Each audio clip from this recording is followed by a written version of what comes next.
Halo Aries, selamat datang dan terima kasih sudah mampir. Semoga kamu dalam keadaan sehat. Ini adalah reading timeless ya, jadi kapanpun kamu nonton reading ini adalah waktu terbaik kamu untuk dapat pesan ini. Nah, cuman bedanya kali ini, sebelum aku mulai dengan tarot dan orakelnya, aku mau baca dulu nih pre-shuffle message buat kamu ya. Waktu pre-shuffle itu aku mendapatkan pesan tentang pertunangan atau pernikahan, bisa jadi kamu lagi bikin planning, bisa juga ada orang-orang terdekat kamu ya yang akan melanjutkan hubungan mereka ke tahapan yang lebih serius. Lalu ada tema juga tentang berjalan menuju purpose atau sesuatu yang memanggil di hati kamu. Juga ada pecinta hewan, aktivis peduli hewan, aktivis lingkungan, signifikan bisa juga kamu. Lalu ini juga sebuah perjalanan kamu tentang attachment, tentang kelekatan dan surrender, letting go, tentang berserah gitu. Kayak belajar bahwa kadang-kadang ada yang berjalan di luar maunya kamu, di luar kendali kamu.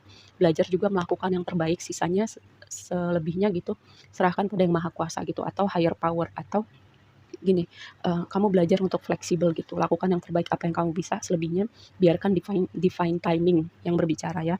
Lalu juga ada sebuah tema tentang membangun sesuatu yang teruji waktu gitu. Mungkin tantangan yang kamu temuin sekarang itu kayak gini, kayak itu pertama ya, menguji kekuatan mental kamu, seberapa kamu mau sama hal itu, menguji karakter kamu juga gitu. Karena gini, kadang, yang aku pahamin adalah bahwa berkat yang besar itu diikutin sama tanggung jawab yang besar gitu. Kadang kita mau sesuatu, tapi hati kita, karakter kita udah siap belum ketika kita mencapai hal itu. Makanya aku bilang ada divine intervention di momen-momen tertentu hidup kita supaya apa? Kita belajar sesuatu ya, menyiapkan karakter kita juga, membuat diri kita lebih tangguh. Oke, mari kita mulai dengan tarot dan orakelnya.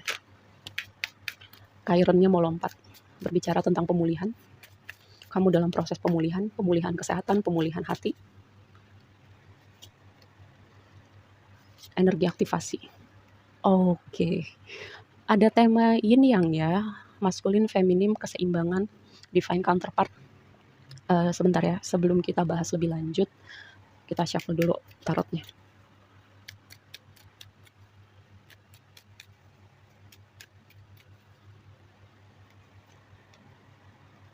Kan aku bilang apa, membangun sesuatu yang teruji waktu.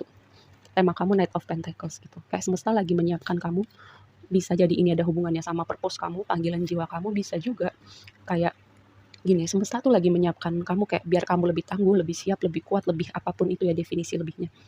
Karena itu tadi berkat yang besar diikuti dengan tanggung jawab yang besar. Apakah kamu sudah siap gitu? Apakah ketika kamu mencapai hal itu bisa jadi misalnya kamu berubah gitu, kamu jadi sombong atau kamu contoh gini, ketika kita kan sering mendengar cerita bahwa ketika ada orang-orang yang sukses lalu dia berselingkuh gitu ya. Itu contoh aja gitu. Contoh ketika kamu mencapai titik tertentu, kamu berubah gitu. Jadi orang bukan ke arah yang lebih baik, tapi ke arah yang tidak baik gitu. Makanya ada kayak intervensi semesta untuk bikin kamu lebih sabar, membentuk karakter kamu ya. Lalu yang berikutnya ada tema gini.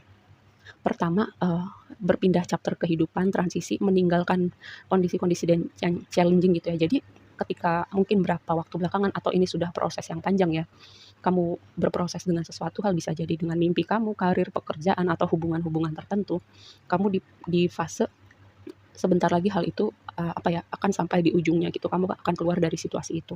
Lalu yang kedua, belajar untuk berserah, percaya, yang tadi aku bilang ada tema untuk belajar.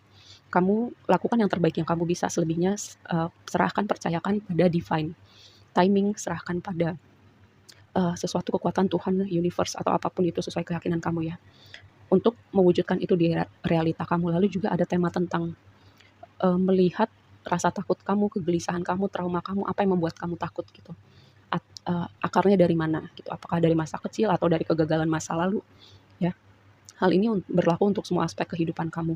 Lalu juga melihat dengan gini, karena di sini ada justice ya, melihat dengan objektif, melihat berdasarkan fakta-fakta dan jangan biarkan emosi yang mengambil alih gitu. Jadi mungkin kamu akan ketemu dengan sebuah situasi yang men-trigger emosi kamu atau nyolek kamu, atau mungkin ada orang-orang di sekitar kamu ya yang bikin emosi kamu berfluktuatif gitu, atau ada kondisi-kondisi yang kamu perlu tenang banget nih untuk mengambil keputusan atau mengambil suatu tindakan. Nah, ini pesannya buat kamu, jangan biarkan emosi mengambil alih, lihat fakta-fakta, analisa dengan betul sebelum kamu mengambil keputusan ya.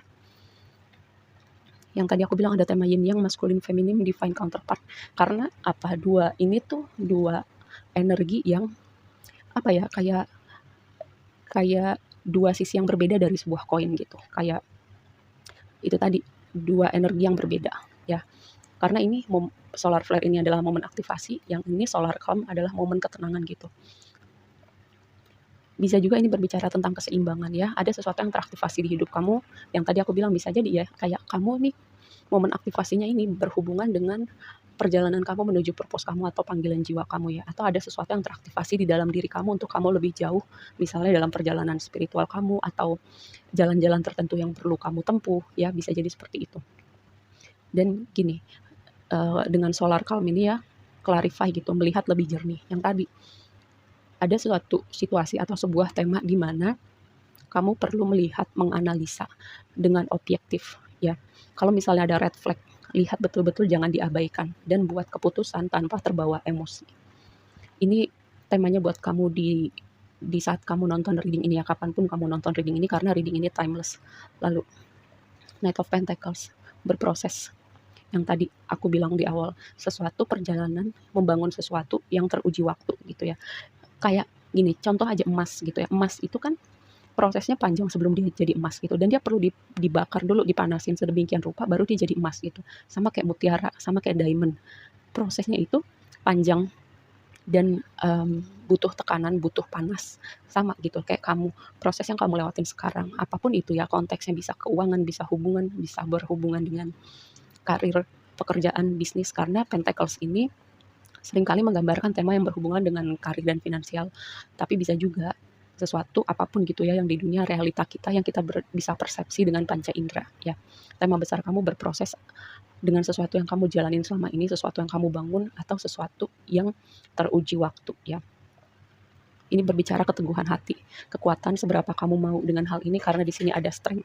Kamu harus terus kuat, terus optimis, dan terus berjalan. Dan apapun tantangan yang kamu hadapin ya, kayak itu sebuah reminder buat kamu seberapa kamu mau hal itu terwujud di realita kamu. Apakah kamu akan menyerah, ataukah kamu akan memilih jalan lain yang lebih familiar, yang lebih mudah gitu. Yang menurut kamu, ah kayaknya aku pasti bisa nih di sini. Di sini nggak bakal ada tantangannya. Apakah kamu lebih memilih jalan seperti itu?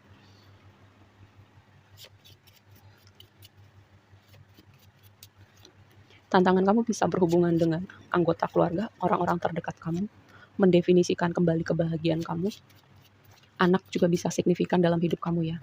Atau gini, mengurai atau memutus rantai karma yang sudah berlangsung secara turun-temurun. Karena dua kartu ini ya bisa berbicara seperti itu, sesuatu yang turun-temurun gitu dalam keluarga kamu. Itu sesuatu tema yang berulang, sesuatu yang kamu lihat bisa jadi cara cara kita terhubung dengan keluarga kita. Ada tema-tema misalnya abandonment issue, attachment, cara kita melihat uang, itu kan sesuatu tema yang diturunkan ya.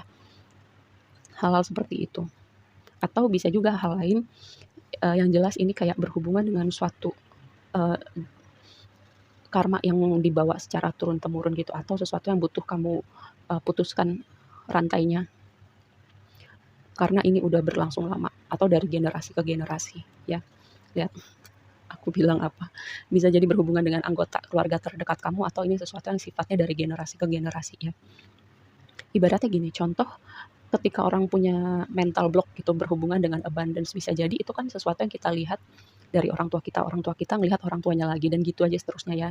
Terus ditarik mundur ke generasi sebelumnya. Lalu ada Three of Swords gitu, belajar dari kekecewaan kamu. Apakah kamu masih menyimpan kekecewaan tertentu, rasa sedih, kegagalan mungkin dari masa lalu ya, yang mungkin membuat kamu sempat berpikir, aku lanjutin jalan ini nggak ya? Atau aku lebih memilih jalan yang lebih mudah, yang menurut aku di situ tantangannya nggak ada atau tantangannya lebih dikit. Karena kamu nggak pernah tahu gitu. Ketika sebenarnya kamu sedikit lagi sampai, tapi di situ kamu memutuskan untuk berhenti, maka disitulah kamu tidak akan pernah melihat hal itu terwujud ya. Tapi ketika kamu jalan terus, tawarnya ini lebih kepada gini, momen pencerahan, momen mengagetkan, aku merinding nih aku ngomong gini, momen mengagetkan di mana akhirnya kamu melihat itu. Ini bukan kepada goncangan atau sesuatu yang tidak mengenakan ya, tapi lebih kepada ini mengagetkan karena kayak akhirnya kamu bisa melihat kayak pintu terbuka, ada solusi, ada jalan keluar, atau bisa output yang kamu mau selama ini gitu. Ketika kamu memutuskan untuk jalan terus ya. Oke, satu lagi.